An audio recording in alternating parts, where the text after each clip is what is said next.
ఆయన అన్నారు, ఆయన ఈ సినిమా నా కోసం తీశాను. I'm telling you, it is his film, it is Sukumar గారు ఫిలిం. ఇంత మంచి డైరెక్టర్ మన తెలుగులో ఉన్నారా అనే ఫీలింగ్ ఆయన మీ అందరికీ కలిగిస్తారు. ఇవాళ ఈ సినిమాకి ఎంత గ్రావిటీ వచ్చిందంటే అది కేవలం మా సిన్సియరిటీ మీ మనసులకు తగిలి మీరు మమ్మల్ని ఆశీర్వదించారని మేము ఫీల్ అవుతున్నాం. And this is not possible without this man called Sukumar గారు.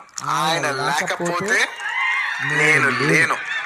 ఆయన అనుకుంటున్నాడు నేను ఈ సినిమా బన్నీ చేశాను, అసలు ఆయన ఆర్య సినిమా లేకపోతే నేను అసలు లేని, స్టేజ్ లేదు, జనం లేదు, ఏమీ లేదు. So it is all him. మన తెలుగు సినిమాల్ని అందరు గుర్తిస్తూ రేపు యావత్ భారతదేశంలో ఈ సినిమాని బాగా రిసీవ్ చేసుకుంటారు. ఒక బాహుబలి ఆడినప్పుడు మనం అందరూ ఎంత గర్వించాం.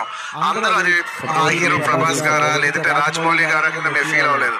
మన తెలుగు నుంచి వచ్చి అలా మూడోసారి it is going to happen for this film Pushpa. నేను నా గురించి కూడా చెప్పట్లేదు, ఈ పుష్ప అనే సినిమా గురించి చెప్తున్నా.